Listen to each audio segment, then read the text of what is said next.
rifampicina, la familia,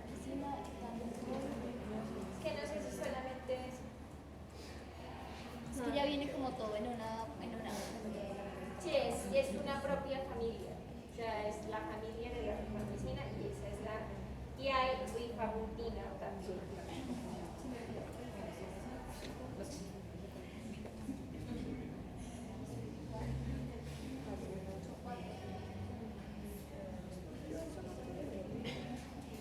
No. Primera línea. A mí estos segundos casi no me Este es el que menos duele. Yo digo que este, no sé, a mí este me dolió menos que cualquiera de estos. Pero eso es una pasta con todo. Sanamente, se hacen los requerimientos.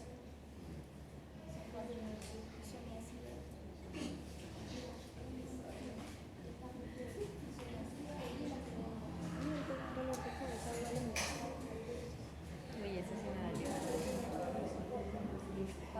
Yo siempre me pellizco antes de ir a hacer Rifampicina ¿qué tanto me va? actúa directamente sobre los ácidos nucleicos en su propia familia.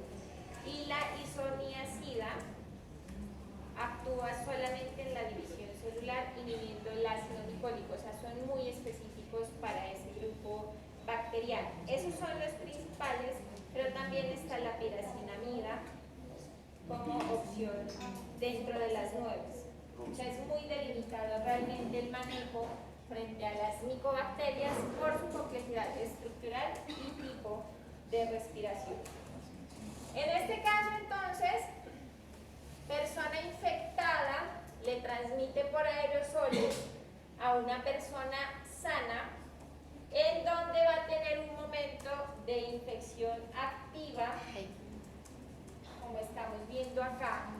Entonces ahí está la infección activa por aerosoles. Digamos que en el hallazgo radiológico se puede diferenciar la lesión activa versus a una resolución espontánea que va a tener una evolución de 6 meses. Entonces ahí es donde en la radiología se supone, o en la imagen, todos tenemos una cicatriz en los pulmones, al menos una, todos en latencia, ¿sí? Que no es tan evidente.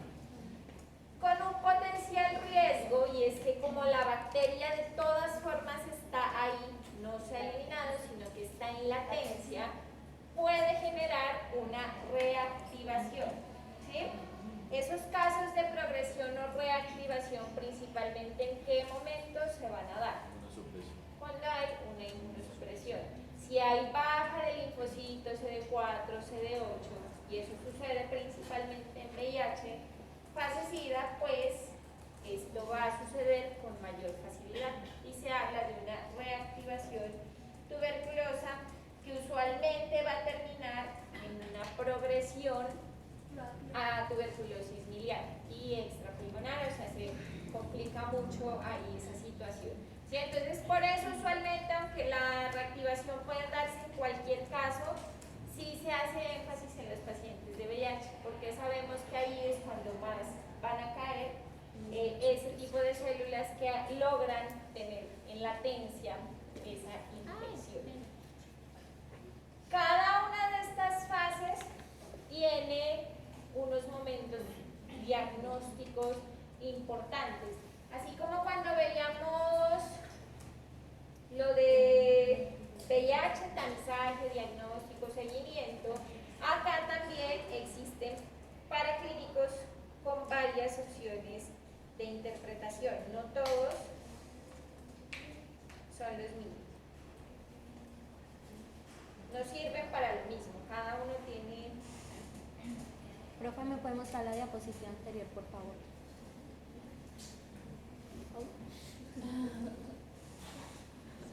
Gracias.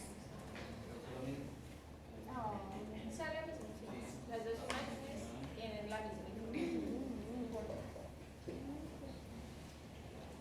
Entonces, a ese granuloma inicial activo, que vemos que hay como la lesión inicial y unos tubérculos alrededor, se le conoce con el nombre de complejo de Gore, ¿sí? Entonces a eso se le llama o se le conoce como una infección primaria, complejo de Gott. ¿Cuál es la característica de ese complejo de Gott, para llamarlo así? Que está activa la lesión, pero ustedes ven que la tuberculosis es un solo foco infeccioso, y eso ya lo habíamos mencionado en la clase pasada, un solo granuloma. Cuando ustedes por imagen vean dos granulomas, lo que se debe tener en consideración ahí es que esta tuberculosis va a tener una característica probablemente diferente a la otra lesión, no son la misma cepa. Con el problema que este puede ser sensible, va a resolver facilito, pero la otra usualmente presenta resistencia. Entonces, en tuberculosis es como donde mayor resistencia bacteriana hay, porque la posibilidad terapéutica es baja, es muy mínima, ¿sí? Entonces hablamos de resistencia bacteriana, de multiresistencia bacteriana y de panresistencia bacteriana. Entonces, la resistencia es cuando solamente no cede la infección a un solo manejo, que por eso dicen primera línea, hay la primera opción. Cambio el principio de la intervención y cede esa infección, es resistente, solamente un tipo de resistencia. Hago dos cambios de manejo y tampoco hubo mejoría. Esa es una cepa multidrogo resistente, ¿sí? O sea, dos familias con resistencia. Y cuando ya hablo de una panresistencia es porque se intentaron todas las opciones y definitivamente no hay mejoría. O sea, hay una resistencia a más de 3 familias diferentes, ¿sí? A 3 o más familias diferentes. Panresistencia. Ha llegado el caso que llega un paciente con resistencia a todos los antibióticos. Ahorita es lo más común, las UCI están desbordadas, no tanto aquí, pero en Bogotá sí se está viendo muchísima tuberculosis. Se tratan de hacer combinaciones con otro tipo de antibióticos que se salen del espectro propio de la tuberculosis, pero realmente no es tan fácil, porque además de eso son personas con inmunocompromiso, entonces el sistema inmunológico tampoco va a cumplir con su función, ¿sí? Entonces, si yo les pregunto, si les preguntan por ahí, Casualidad. complejo de Gott, ustedes ya saben que es un solo granuloma, o sea que está muy bien definido, puede estar activo o en latencia, pero eso es una sola estructura. La clínica en este momento puede ser, si la infección es activa, la expectoración sin sangre. No es que sea exclusivamente, pero lo normal o lo más frecuente es que aquí no tenga sangre esa expectoración. Puede ser mucosa o mucoporulenta, pero no hay sangrado. Versus cuando se identifica una progresión linfohematógena, entonces la clínica de la expectoración principalmente se asocia a sangre, o sea, va a tener hemoptisis. Y eso se llama un complejo de Ranke o focos de Simón, cuando se ven varios granulomas a nivel pulmonar. ¿Listo? Entonces, eso es que es un complejo de Ranke o focos de Simón. Ven la diseminación de la tuberculosis en el pulmón, ¿sí? Y eso principalmente, ¿cómo lo hizo? A través de los ganglios linfáticos, los ganglios. En este caso, ya habíamos mencionado las manifestaciones. Lo primero va a ser la primera manifestación de tuberculosis pulmonar, una tos mayor evolución de más de 15 días. Las personas tosen tan exageradamente y todo el tiempo que comienzan a presentar rechazo a los alimentos, porque el alimento se consume y se activan esos reflejos tusígenos. Entonces la consecuencia es que hay pérdida de o poco apetito. Como hay poco apetito, la consecuencia principal de eso en el tiempo cuadros que duran más de 15 días y pueden de ahí durar muchísimo tiempo, es que las personas pierden peso. Entonces, tos de más de 15 días, expectoración, dime.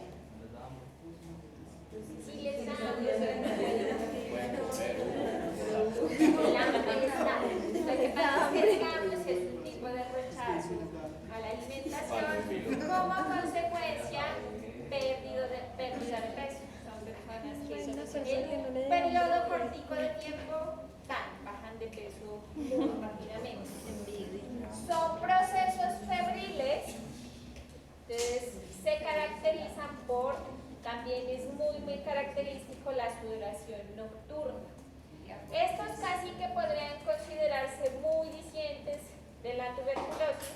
Acuérdense que cada día se consideran menos sintomatologías patognomónicas porque pues, hay procesos no infecciosos, principalmente cancerígenos, que tienen exactamente la misma clínica.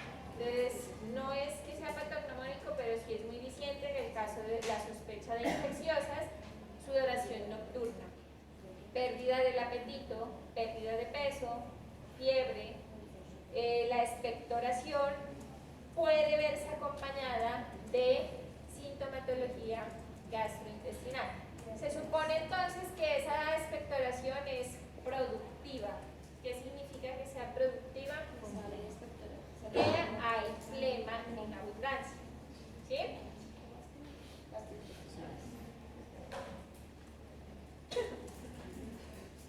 Adicional a eso, entonces, como la persona todo el tiempo está tosiendo, todo el tiempo, comienza a verse o a desarrollarse un dolor de pecho. Y esto también, digamos que puede, o en clínica se considera muy sospechoso cuando alguien ha tosido tanto que le empiezan a doler los pulmones. Entonces, ese dolor pulmonar es muy sospechoso para pensar en tuberculosis. Cuando alguien ya ha tosido tanto que dice me empezó a doler acá, eso posiblemente es muy orientador a pensar en que podría ser, sí, tanto digamos que pecho y pulmones se pueden identificar ahí. En este caso entonces hay una particularidad, y es que como esa expectoración es demasiado productiva y es constante, normalmente estas personas, ¿qué es lo que van a hacer? Entonces la expectoración es proveniente de las vías aéreas bajas, ¿sí o no? Pero se eliminan a través de las vías altas. Y entonces lo que sucede es que queda la expectoración en boca y la persona se la traga esa mucosidad.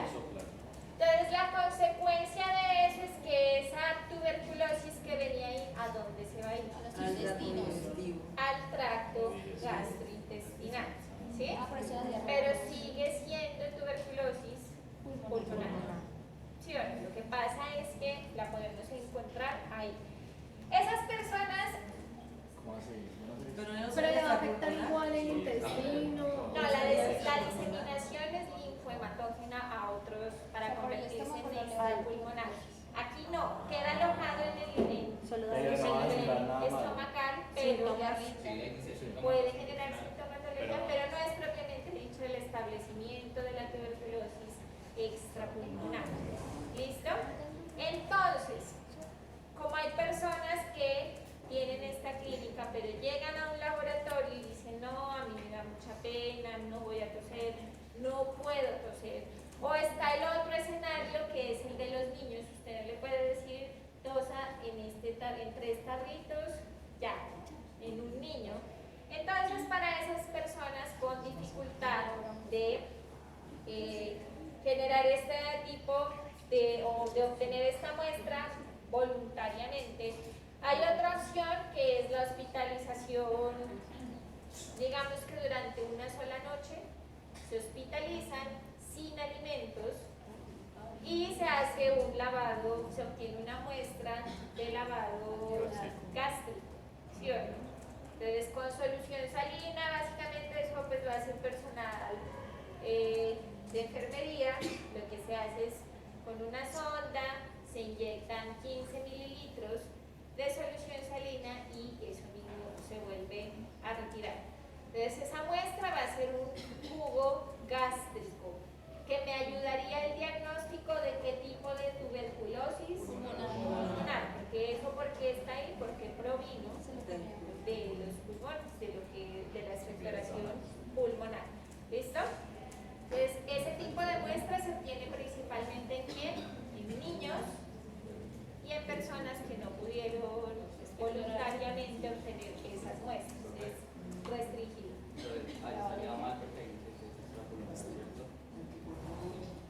Aparecen también sintomatologías de tuberculosis extrapulmonar que pueden ser esas que están ahí, si están mezcladas. Creo que yo las tengo por acá, espérenme Aislani, ahorita vemos cuáles son los de tuberculosis extrapulmonar, ¿vale? Entonces en este caso, sí, vamos aquí, sí, tenemos estas opciones. La captura, así se llama, porque usualmente esto se hace de tipo extramural.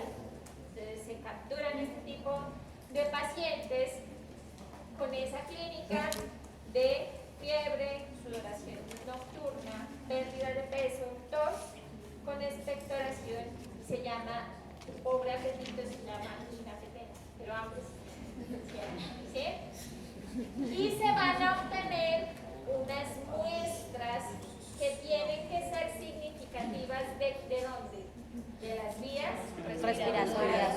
Por lo anterior, la saliva no se debe considerar, porque la saliva es un fluido representativo de qué?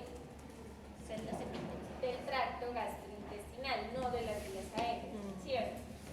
Lo que pasa es que por disposición anatómica, pues fácilmente puede haber esa contaminación.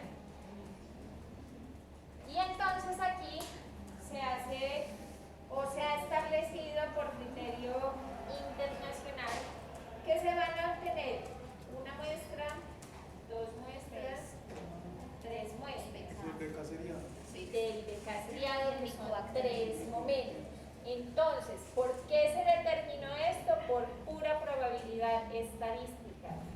Si yo obtengo una sola muestra, la probabilidad de encontrar un diagnóstico real es ¿cuál? 33%, o sea, es bajito. Si yo tengo 2 muestras, la probabilidad es del 66%. Y si tengo 3 muestras, la probabilidad es del 99.9%. Por eso es que ustedes en clínica deben interpretar o interpretan 3 resultados, ¿sí? Antes, lo que se tenía como recomendación es que la muestra 1 se obtenía hoy, por decir algo, hoy. La muestra 2 se obtenía el siguiente día y la muestra 3 se obtenía en un tercer momento. Sin embargo, vamos a imaginar el escenario que es una persona que vive en el campo y que se demoró en ir a un hospital 6 horas caminando porque no tiene para su transporte. ¿Qué va a pasar con esa persona? Que va un día y dice, no, yo por allá no vuelvo. En esa persona, como no volvió, la probabilidad de diagnóstico eficaz es de ¿cuánto? 30. Del 33, o sea, es una probabilidad baja. ¿Listo? Entonces, por esa razón, ¿cuál fue la modificación que se hizo en Colombia y que se aplica usualmente? Es que en un solo momento se obtienen las 3 muestras. En un solo momento, sobre todo en urgencias, por ejemplo. Si es un habitante de calle, no le puedo decir, venga mañana, yo voy a su casa. Ah, se hospitaliza. Se hospitaliza. Por eso. ¿Sí? No se toman las 3, sino una un día, los otros día, Esa recomendación ya no está bien hacerlo así. Ya cambió, o sea, está desactualizado hace tiempo. Otro de las cosas, por ejemplo, que ustedes me van a decir sí o no, es cuando el sitio donde se toma la muestra. No puede ser un baño, por ejemplo. Eso está mal hecho. Porque como él está en aerosoles tan chiquiticos, va a quedar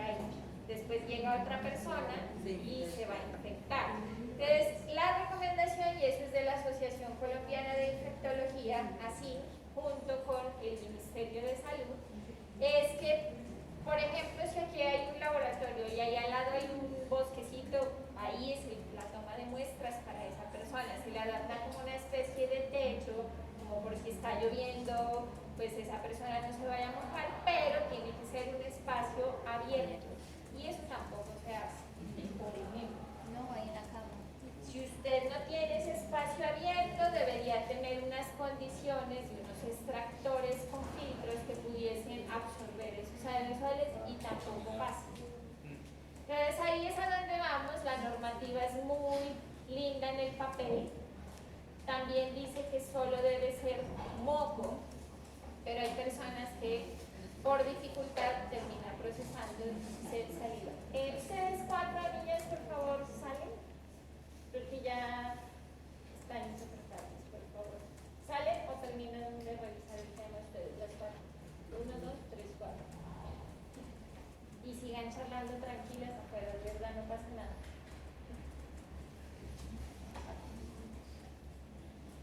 Porque además de eso tengo unos poquitos que están relativamente concentrados y que ustedes estén charlando es más que molesto. Entonces esperamos que las compañeritas se retiren y...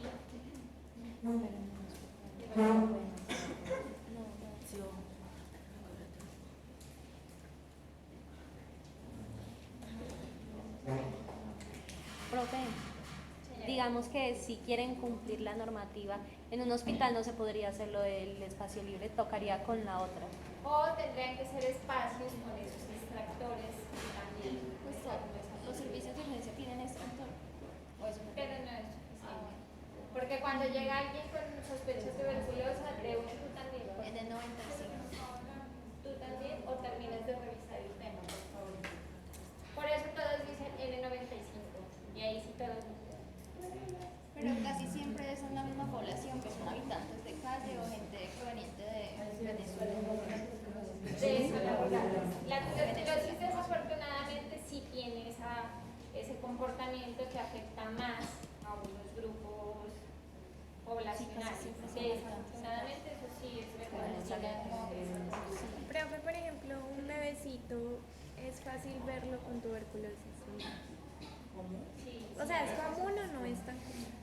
sí es común, cada vez está siendo más común, sobre todo en esas poblaciones. Edades extremas siempre van a estar inmunocomprometidos, pobreza extrema, siempre en este caso, casi que sí es un indicador de pobreza extrema la tuberculosis. Una pregunta, ¿se puede encontrar de la gestación o simplemente es por día? No, no se ha visto que Profe, por ejemplo, en una casa todos pueden tenerlo. cuando, en este caso, muchachos, cuando la pregunta de su compañero, cuando hay un caso de tuberculosis activa diagnosticada en un miembro de la familia, así los demás estén bien, todos se estudian, todos durante el momento del diagnóstico y durante todo el seguimiento, porque es altamente contagioso. El aislamiento ya casi no se usa porque si en los controles se ve que hay resolución, ya no es necesario el aislamiento, pero sí se sigue ese seguimiento.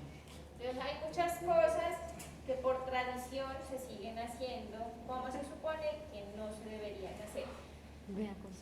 Tipos de esputo, entonces está la expectoración mucoide, que yo no sé por qué, y eso es una realidad, dentro de las muestras la que mayor molestia causa visualmente es la expectoración de vías aéreas.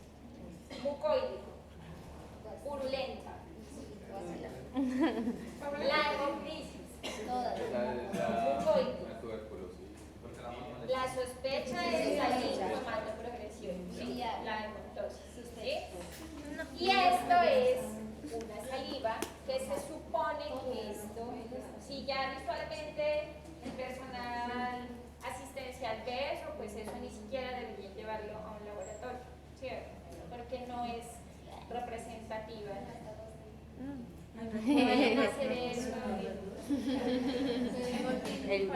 No, déjame ya recogí la botella de ahí. Mucoide, purulenta, hemoptisis, saliva. Y eso usualmente, ¿en qué personas pasa? En las que dicen, trate de toser, acomodar el lugar, entonces a veces les pasan como un bajalenguas para que tosan, pero eso es saliva, en todas formas. Cuando la tos es inducida, no es una muestra de muy buena calidad. Ya sabemos que el crecimiento va a ser lento, entonces más o menos se supone que un crecimiento mínimamente de una bacteria, dos, y así